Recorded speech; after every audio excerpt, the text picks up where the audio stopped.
अस्सलाम वालेकुम everyone, this is me Akbar. Hopes आप सब लोग ठीक होंगे और मेरी वीडियोस आपको पसंद आ रही होंगी। आज ही हम लोग इंग्लिश 511 का लेक्चर नंबर 4 और 5 करेंगे। उम्मीद है कि आपको पिछले सारे लेक्चर्स समझ आ चुके होंगे। तो चलिए अपनी वीडियो करते हैं स्टार्ट। लेसन नंबर 4 है डायमेंशन ऑफ वर्ड नॉलेज। सबसे पहले हमारे पास आता है topic 19, that is phonological knowledge. तो हम देखते हैं कि फोनोलॉजिकल नॉलेज है क्या। फोनोलॉजिकल नॉलेज जो होता है, इसमें हम बेसिकली बात करते हैं वर्ड्स की। अब ये वो वर्ड्स हैं जिन्हें हम प्रोनाउंस करते हैं। हम इसमें देखते हैं कि वर्ड्स को प्रोनाउंस कैसे किया जा सकता है।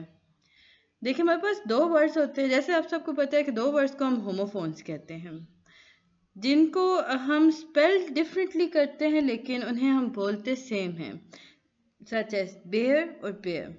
स्पेलिंग दोनों की डिफरेंट है लेकिन बोलने में दोनों सेम है।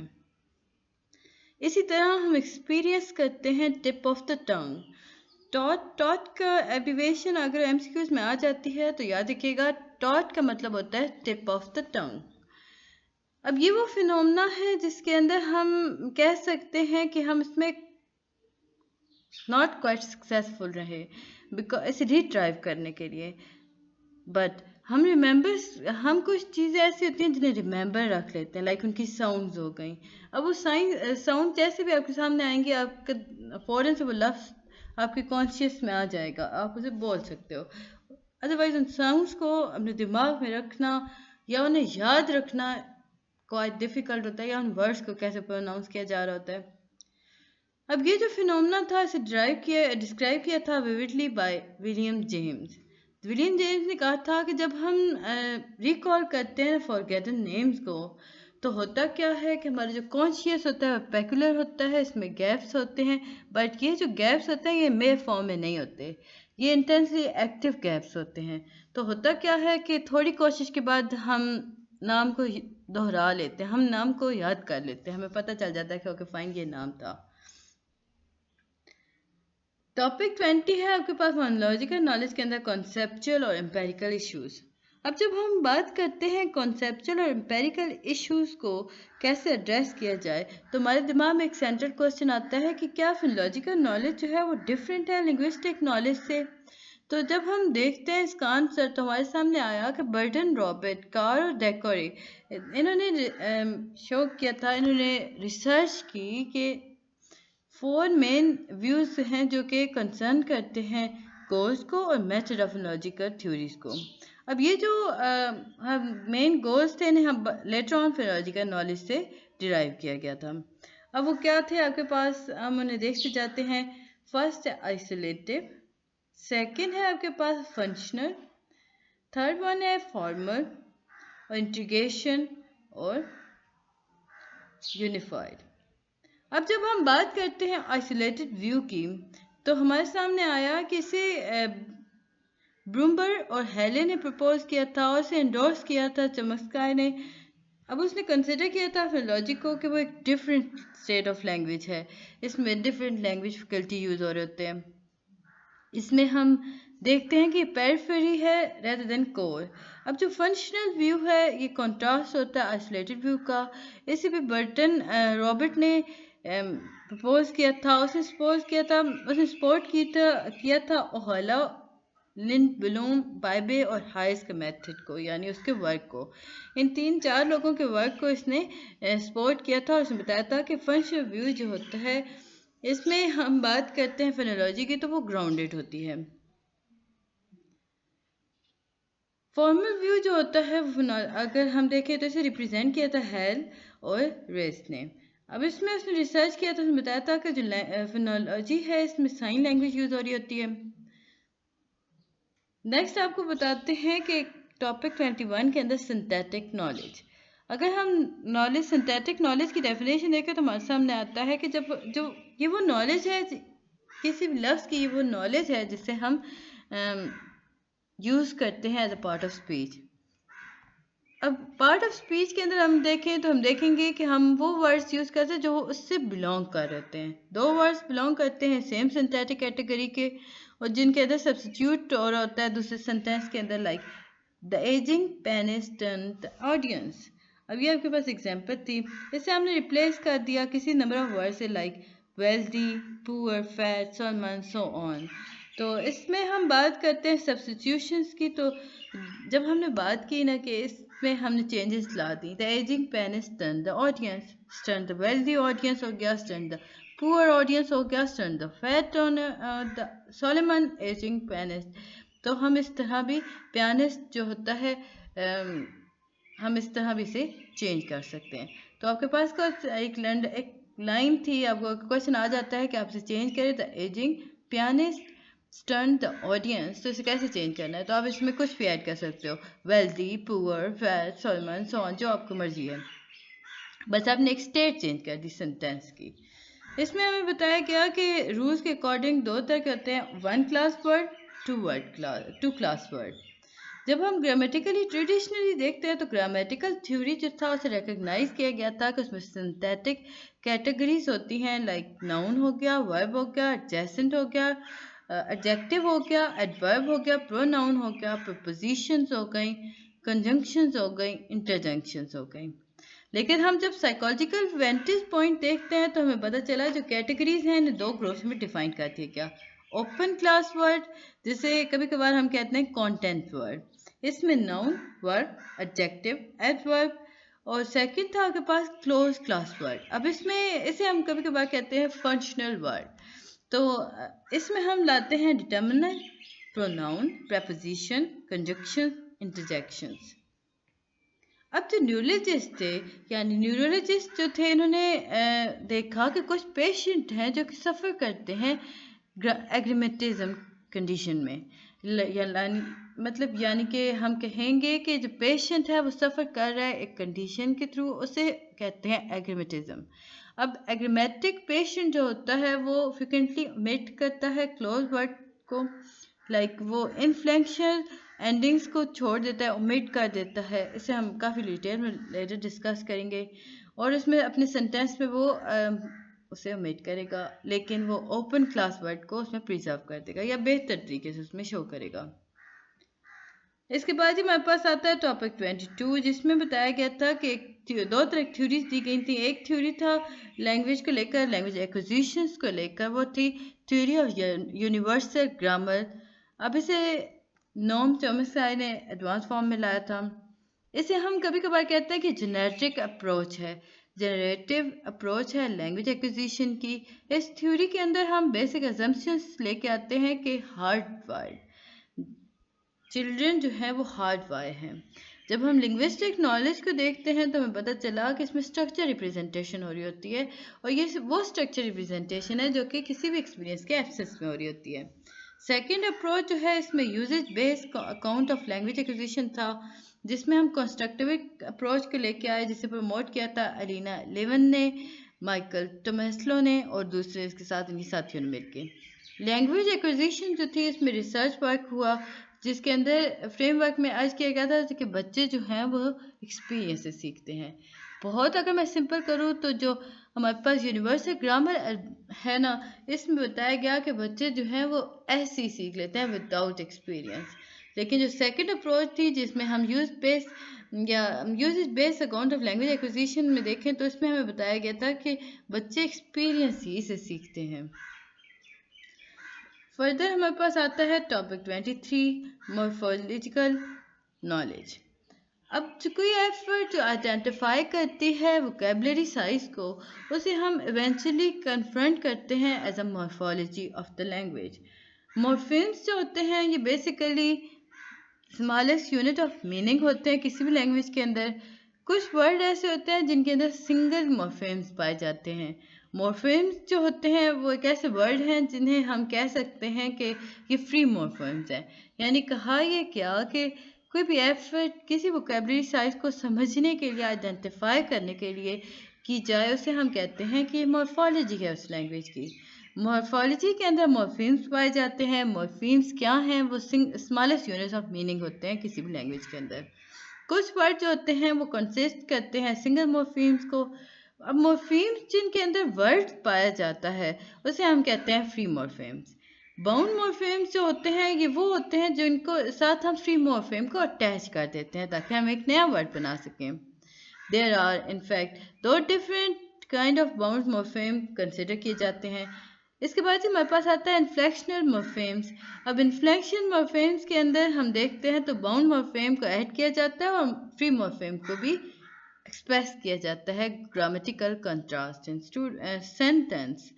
इन्फ्लेक्शनल मॉर्फेम्स अगर इंग्लिश के अंदर देखा जाए ना तो उसमें पूरे मॉर्फेम्स आ रहे होते हैं फॉर नाउन कैट और कैट्स, और पास्ट टेंस आ रहे होते हैं मॉर्फेम्स इसमें वर्ब के लिए जंप और जंप्ड। इसके बाद ही हम बात करते हैं इन कॉन्ट्रास्ट डेरिवेशन मॉर्फेम्स। अब जी हमारे पास आता है एक और डेरिवेशन मॉर्फेम्स। इसमें हम बात करते हैं बाउंड मॉर्फेम्स की, जिसके अंदर हम फ्री मॉर्फेम्स डाल होते हैं इसमें न्यू वर्ड बनाने के लिए, लाइक NESS नेस। इसमें हमने ऐड कर दिया लाइक एडजेक्टिव के साथ गुड, हमारे पास एक वर्ड था, एक एडजेक्टिव था, इसमें हमने चेंज किया तो हमने बना दिया गुडनेस, NESS ऐड कर दिया, यानी एक नाउन बना दिया। जो वर्ड्स जिनसे हम ऐड करने से चेंजेस आ जाएं उसे हम कहते हैं डेरिवेशनल मॉर्फेम्स।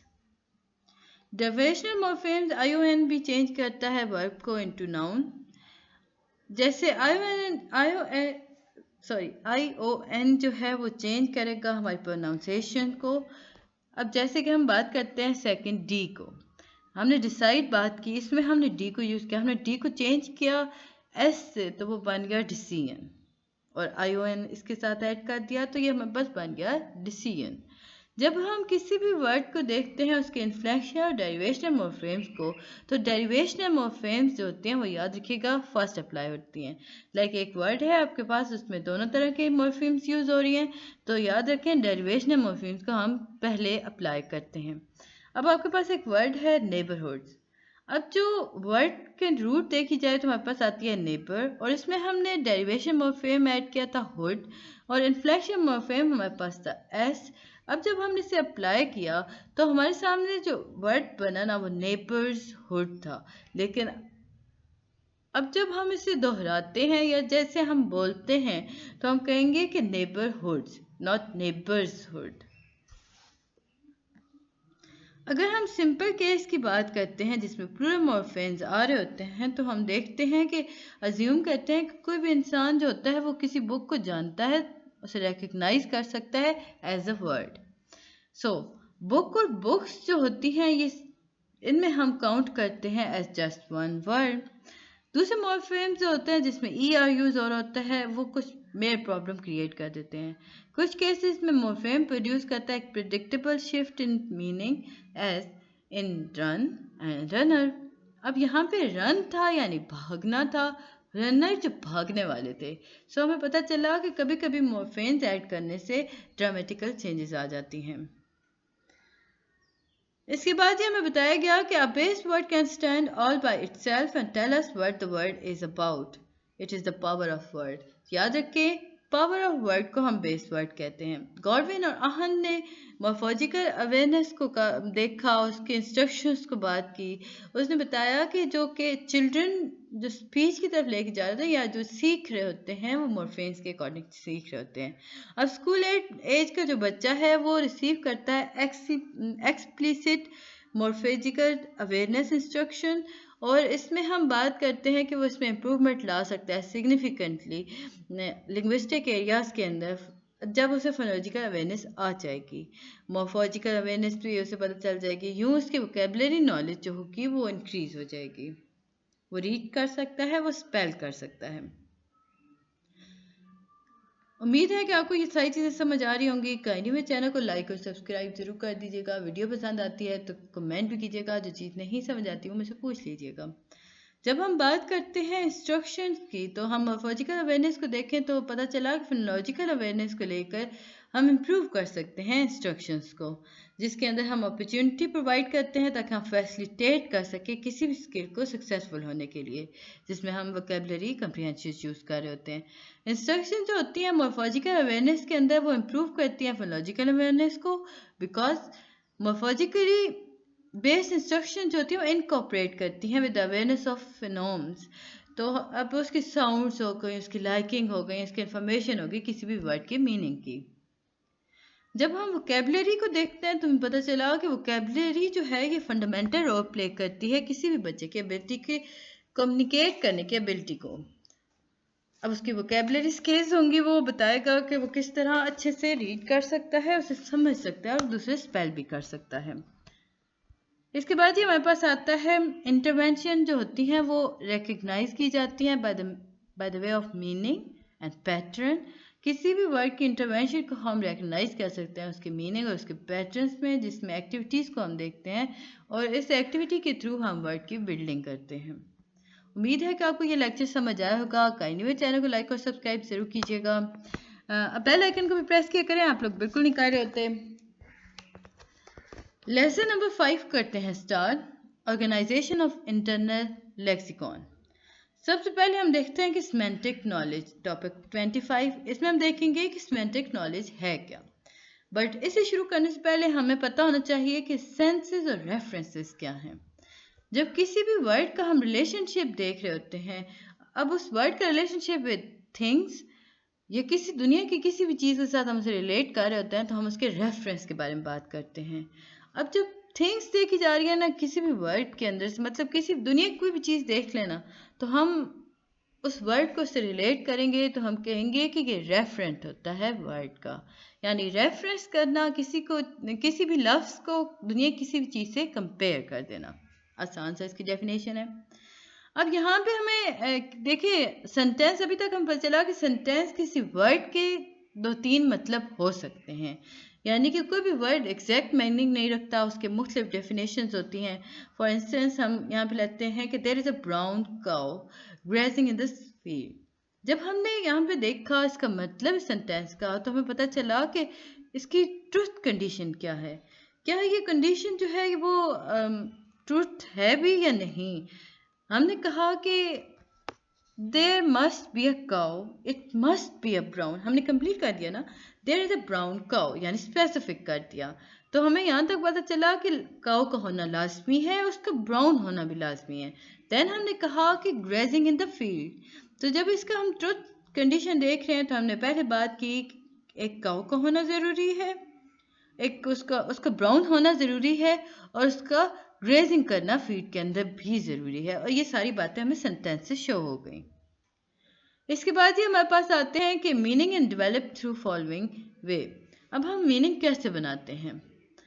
सिनोनिम लेके कोई भी आपको 3 तरीके याद रखने हैं। सिनोनिम हो गया, हाइपरनिम हो गया, मेरोनिम हो गया, टेक्सोनोमिक रिलेशंस हो गया, एट्रीब्यूट रिलेशंस हो गया, फंक्शनल रिलेशंस हो गया, जनरेशंस हो गया, कनोटेशंस हो गए।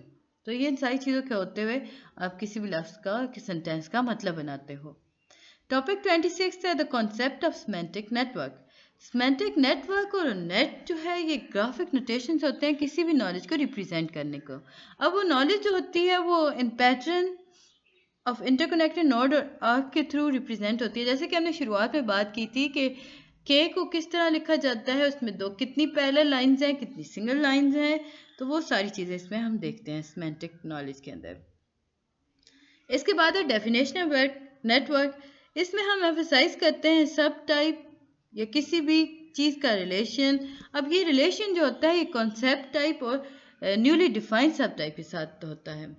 तो जो रिजल्टिंग नेटवर्क होगा उसे हम कहेंगे कि ये जनरलाइजेशन है, ये सबसमिशन हैशरी है, जिसमें हम सपोर्ट करते हैं रूल ऑफ इनहेरिटेंस। अब ये जो रूल ऑफ इनहेरिटेंस है इसमें हम कॉपिंग प्रॉपर्टीज़ के बारे में बात करते हैं, इसमें हम सुपर टाइप की बात कर रहे होते हैं, इसमें हम सब टाइप को देख रहे होते हैं, जिसके अंदर हम डेफिनेशंस को देखते हैं। अब ये डेफिनेशंस होती हैं ट्रू होती हैं बाय डेफिनेशन। अब ये जो बात हमने की कि definitions are true by definition, तो इसका मतलब क्या हुआ। इसका मतलब हुआ कि द इंफॉर्मेशन इस नेटवर्क के अंदर है वो ऑफन एज्यूम करती है नेसेसरी ट्रू हो। नेक्स्ट हमारे पास आता है असर्शन नेटवर्क। अब ये वो नेटवर्क है जिसमें हम डिज़ाइन करते हैं, असर्ट करते हैं प्रॉपर्टीज़ को। इसमें हम डेफिनेशनल नेटवर्क की बात कर रहे होते हैं, इसमें इंफॉर्मेशन को देख रहे होते हैं। असर्शन नेटवर्क को देखा जा रहा होता है, असर्शनल नेटवर्क को अज्यूम किया जाता है कि इसमें कॉन्टिजेंटली ट्रू है या नहीं। अगर वो एक्सप्लिसिटली मार्क है, उसमें मॉडल ऑपरेटर्स आ रहे हैं, तो इसमें असर्शन नेटवर्क जो है वो ऐसे प्रपोज किया जाएगा जैसे वो एक मॉडल है जिसके अंदर कॉन्सेप्ट या स्ट्रक्चर्स पाए जाते हैं। इसके बाद ये इम्प्लीकेशन नेटवर्क आ गया। इसमें इम्प्लीकेशंस हो रही होती हैं, प्राइमरी रिलेशंस आ रहे होते हैं कनेक्टिंग नोड्स को लेकर। इसमें हम बात कर रहे होते हैं पैटर्न्स। अब ये पैटर्न्स जो होते हैं ये बिलीव, कैजुअलिटी और इन्फ्लुएंस के बारे में बात कर रहे होते हैं। फिर इसके बाद ये एग्जीक्यूटेबल नेटवर्क। इसमें हम कुछ मैकेनिज्म को लेके आ रहे होते हैं, जिसमें हम मार्कर पासिंग की बात कर रहे होते हैं, अटैच प्रोसीजर्स को देख रहे होते हैं। इसमें हम बात करते हैं परफॉर्म इन्फ्लुएंसेस की, पास मैसेज की और सर्च फॉर बेटर एसोसिएशंस की। जब हम बात करते हैं लर्निंग नेटवर्क की, तो हमें पता चला कि लर्निंग नेटवर्क जो है ये एक ऐसा नेटवर्क है जो बिल्ड करता है, एक्सटेंड करता है अपनी रिप्रेजेंटेशन को by the help of acquiring knowledge. अब ये जो एक्वायरिंग नॉलेज हो रही होती है ये फ्रॉम एग्जाम्पल्स हो रही होती है। जो न्यू नॉलेज हो गई उसमें हम बात करते हैं कि इसमें हम चेंज कर देते हैं ओल्ड नेटवर्क को by adding or deleting nodes and arcs, by modifying numerical values called weights associated with the nodes and arc। इसके बाद ही हम हाइब्रिड नेटवर्क की तरफ आते हैं। तो इसमें हम देखते हैं कि इसमें हम कंबाइन करते हैं दो या दो से ज़्यादा टेक्निक्स को, जिसमें हम सिंगल नेटवर्क को लेके आ रहे हैं। इसमें हम सेपरेट करते हैं क्लोजली, मतलब नेटवर्क को हम इसमें सेपरेट कर देते हैं, लेकिन सेपरेट करने के बावजूद ये क्लोजली इंटरेक्ट करते हैं नेटवर्क को। उम्मीद है कि आपको समझ आ रही होगी। मेरे चैनल को लाइक और सब्सक्राइब जरूर कीजिएगा। टॉपिक 27 है हायरार्चिकल नेटवर्क मॉडल। इस सिमेंटिक नेटवर्क मॉडल को अगर हम देखें ना तो हमारे सामने आता है कि सिमेंटिक नेटवर्क जो होता है वो इंटरकनेक्ट करता है वेब ऑफ कॉन्सेप्ट को और कनेक्ट कर देता है दूसरे रिलेशंस के साथ।